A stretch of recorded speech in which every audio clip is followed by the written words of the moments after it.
अजित पवारांच्या विमान अपघाताचा प्राथमिक अहवाल AIB कडून आला असला तरी आमदार रोहित पवार यांनी या अहवालावर अनेक शंका घेतल्या आहेत. 4 मार्चला मुंबईत झालेल्या पत्रकार परिषदेमधून त्यांनी अजित पवारांच्या अपघाताबद्दल, अपघाताच्या चौकशीबद्दल आणि VSR कंपनीबद्दल अनेक शंका उपस्थित केल्या.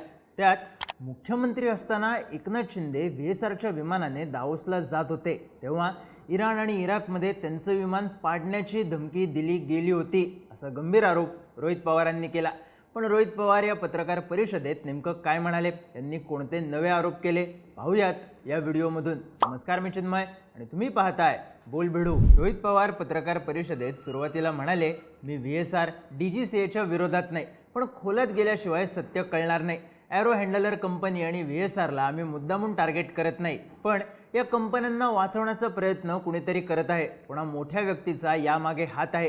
त्यामुळे जोवर निष्पक्षपणे चौकशी होत नाही तोवर अजितदारांचा घात की अपघात हे स्पष्ट होणार नाही, असं म्हणत रोहित पवारांनी आणखी काही शंका उपस्थित केल्या. ते म्हणाले, जसं आपण आधीपासून म्हणत होतो तसं विमानात क्षमतेच्या 90% फ्युएल भरलं होतं.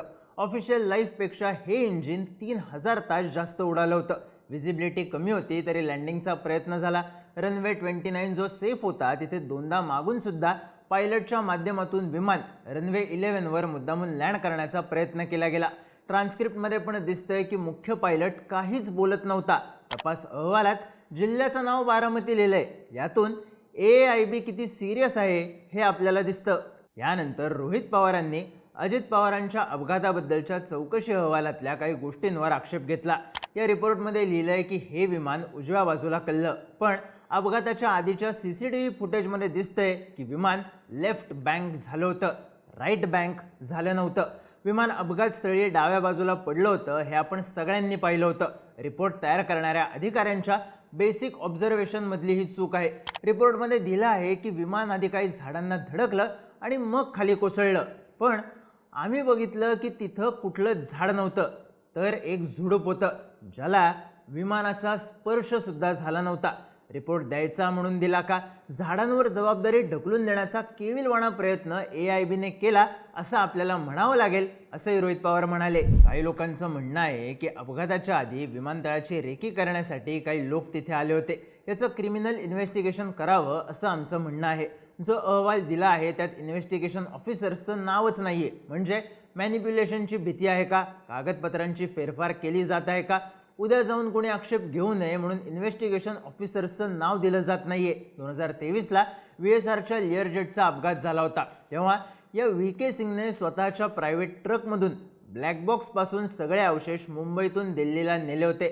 त्याने स्वतः विमान हाताळलं होतं असं आम्हाला कळलं आहे. या अहवालात सुरुवातीलाच नमूद केलं आहे की या अहवालाचा उद्देश भविष्यात असे अपघात होऊ नयेत असा आहे. म्हणजे इथेही कुणाला वाचवण्याचा प्रयत्न सुरू आहे का, असा प्रश्न रोहित पवारांनी विचारला. आम्ही एरो कंपनीवर FIR करा असं का म्हणतोय, तर एरोमध्ये जो मनोज पवार आहे तो म्हणतोय विजिबिलिटी ओके आहे, पण मुंबई एअरपोर्ट जिथं हा माणूस बसला होता तिथं विजिबिलिटी कमी होती.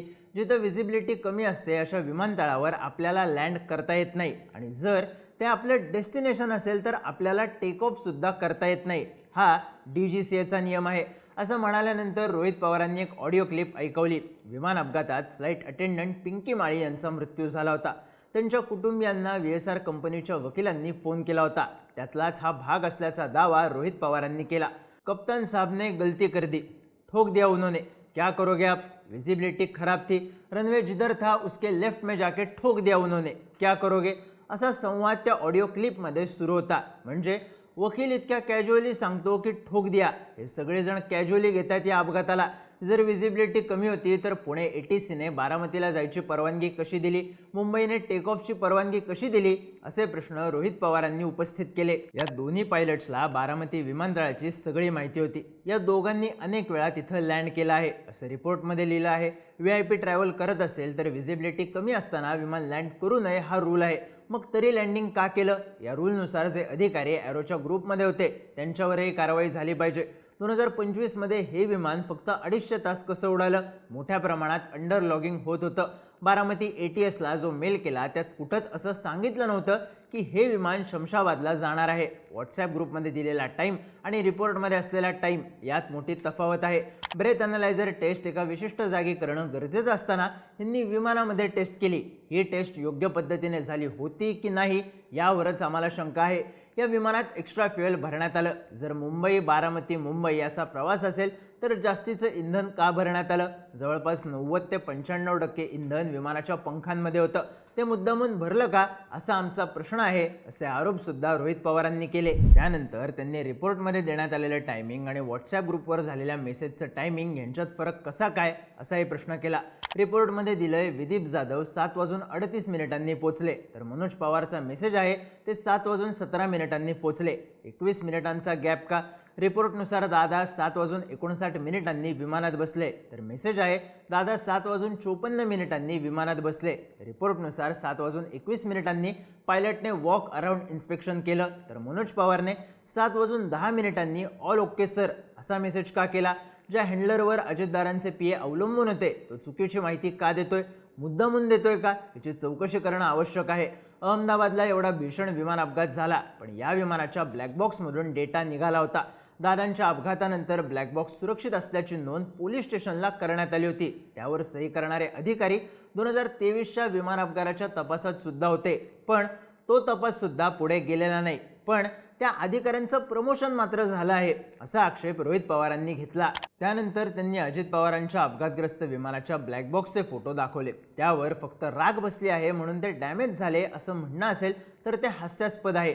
आतून कुठेही त्यांना डॅमेज झालेलं दिसत नाहीये.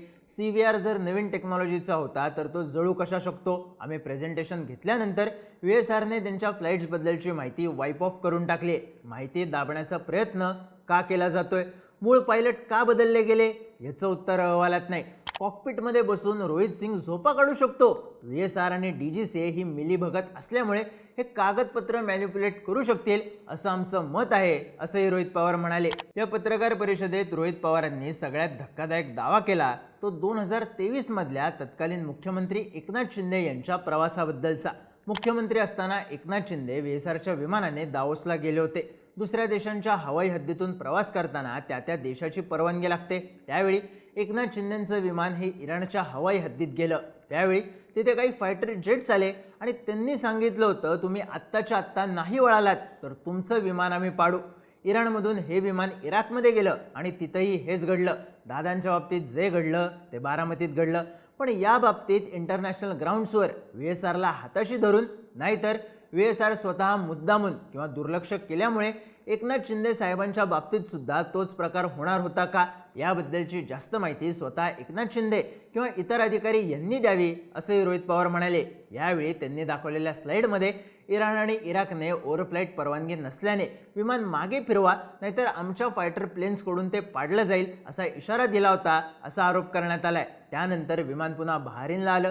तिथे 3 तास थांबवून सगळ्या परवानग्या मिळवून ते झुरिकला गेलं असाही दावा रोहित पवारांनी केला. त्यानंतर ते म्हणाले VK सिंगने आमच्या माणसाला फोन केला होता ज्यात तो म्हणत होता मुझे AIB ने क्लियरेंस दिया है, नीचे से ऊपर तक हमारी पहुंच है, कोई भी कुछ भी बिगाड़ नहीं सकता, अभी भी हमारे प्लेन उड़ रहे हैं, अभी भी हमारे प्लेन सरकार यूज कर रही है, तो आपको क्या दिक्कत है?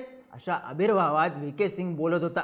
तो मागच्या 5-6 दिवसात महाराष्ट्र सदनात गेला होता की नव्हता?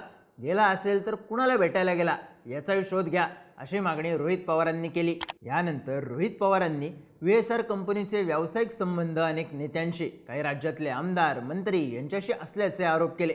याबद्दल त्यांनी बँक फायनान्स कंपनीज आणि काही शेल कंपन्यांची लिस्ट सुद्धा दाखवली. या प्रकरणाची चौकशी कुठल्या पद्धतीने केली पाहिजे, FIR दाखल का केली जात नाही याबद्दल भाष्य करताना रोहित पवारांनी FIR का दाखल करून घेतली पाहिजे, याआधी घाटकोपरच्या विमान अपघातात किरीट सोमय्या यांच्या आग्रहामुळे FIR कशी दाखल झाली होती हे सांगितलं. त्यानंतर ते म्हणाले जर त्या प्रकरणात FIR दाखल होते तर दादांना न्याय का मिळत नाही? त्यावेळी विमान कंपनीवर कारवाई झाली. ती कंपनी प्रफुल्ल पटेलांची होती. त्यावेळी ते विरोधात होते म्हणून त्यांच्यावर कारवाई झाली. मग आम्ही काय वेगळी मागणी करतोय?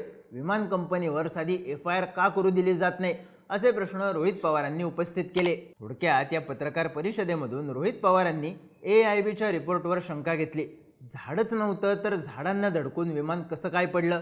एकनाथ शिंदे राज्याचे मुख्यमंत्री असताना व्हीएसआरने निष्काळजीपणा दाखवला की मुद्दामून त्यांना धोका निर्माण केला असे नवीन आरोप केले आहेत. पण AIBचा अहवाल, रोहित पवारांचे नवे दावे याबद्दल तुम्हाला काय वाटतं? तुमची मतं आणि प्रतिक्रिया कमेंट करून नक्की सांगा आणि माहितीपूर्ण व्हिडिओज पाहण्यासाठी बोलबिडूच्या YouTube चॅनलला सबस्क्राईब करायला विसरू नका.